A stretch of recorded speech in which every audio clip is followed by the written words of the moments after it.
we are. We're here with the Paul's Astro. Your name once again, sir? Paul Dopson. Paul Dopson. Yeah. Dopson, Yeah. right? Okay, you had an interesting story you were talking about. Now, I knew, I was friends with John Dopson, Right. okay? He's an inspiration to a lot of us and stuff. What's the story between Dopson and Dobson? Okay, that's a real funny one because I was looking at, why is there so many people with the name Dobson? And then every time when I go somewhere, right, my name's slightly spelled different with a P instead of a B, right? So right. I did a little bit of research on Ancestry.com. It goes all the way back. And then way back in like the 1400s, 1500s, it's funny. That's way back. Exactly. Okay. I didn't even think you could go that far back until I got into that. And there it was, Some of them are in their birth name, D-O-B-S-O-N, and then their death certificate, D-O-P. So they're switching back and forth. So I was trying to find out what it was, and I guess it was just pronunciation of the name, and then the gentleman, whoever it was that was writing it out. Same family. Exactly. It must be. Yeah. Somewhere, somehow, it's all they probably kind the of same. separated and stuff.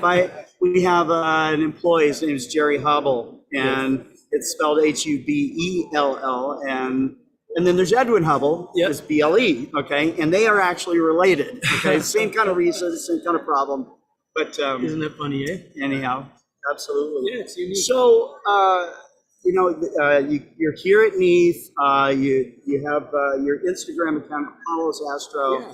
You're an astrophotographer. Been doing it for only a few years now, honestly. Okay. Pre-COVID's basically when I first started, and it was actually a NEAF demo model that I started with. It's more scientific, Thank 152. You. Thank you. Right, and then with the 152, awesome telescope. I absolutely loved it. Thank you. It was phenomenal. But then getting into the astrophotography, I learned what chromatic aberration was. So you got the doublet, okay? So instead of great the telescope, just needed to fine tune it. So I went to the 127. Okay. A little smaller, but wow, did it come through? Great. Clarity, great, and you can shoot a lot of different targets with that telescope. So I was very pleased with it. I still have it now and use it on. So what did you do with that particular instrument as far as the photographs that you're proud of?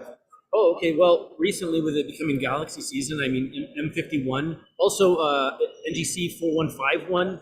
I think it's the Eye of Sauron. I think there's the nickname. Okay. That one there, it turned out fantastic because it's a little bit of a farther away target for that size telescope.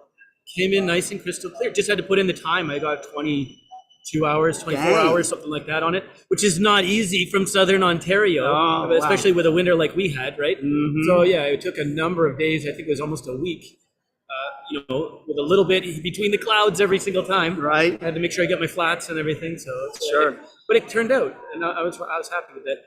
So with the Instagram account, you're effectively doing astronomy outreach with astrophotography. Absolutely.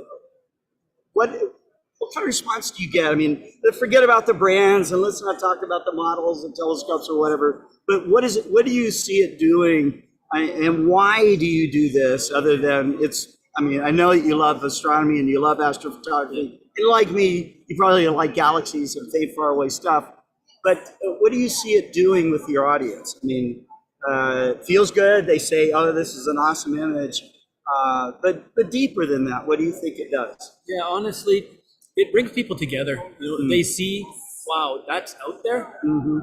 They can't really believe it. It makes them just double take life almost in a lot of situations. Exactly.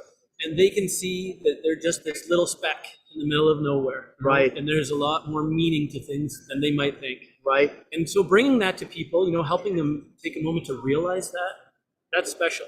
Right. And so you can only do that by taking a look through a telescope and sharing that with other people. So yeah, we like to do a lot of different outreach programs. We work with our local library, the Sarnia Library. Okay. We work with the local museum. It's called the Royal Museum of Canada. And they're both fantastic businesses to work with. And we do it, it's all nonprofit. Sure. We're part of the Royal Astronomical Society of Canada, the RAS. Go right? RAS. Yeah. Mm-hmm. And so, it's great because they're good supporters, especially for all of the events that we do. But the nice part about it is that we're a small town, Sarnia, Ontario, about 75,000 people barely. And we get to give that little piece of space to all of them.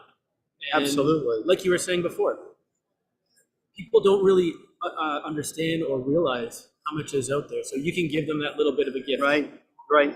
Well, beyond that gift, I mean, I think that once people kind of spend that time and dwell on this, I think they understand innately that they're somehow connected to it, and, I know amateur astronomers, they get it. They already get it, okay? But watching someone else start to understand their place in the universe is very, very special. So that's awesome. Yeah. And what do you hope to experience here at NEAF? So I'm here with my wife, and it's fantastic. We just wanted to check things out. Wanted to see all of the major distributors and vendors, see some old friends that we've never even really seen in person before. Right. And get to see if there's any new toys. And they're here. I've seen sure. quite a few already. It's Right? pretty cool. Very cool. Yeah, just checking things out. We're here for the 2 days, and we're looking forward to seeing everything that everybody has. That's awesome. Time to play with the new toys. Awesome. All right. Well, check into his Instagram page.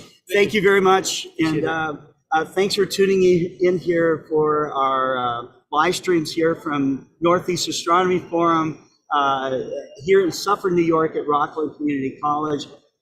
Watch for more live programs here from the Explore Scientific booth. Thank you very much. Take care. Thank you.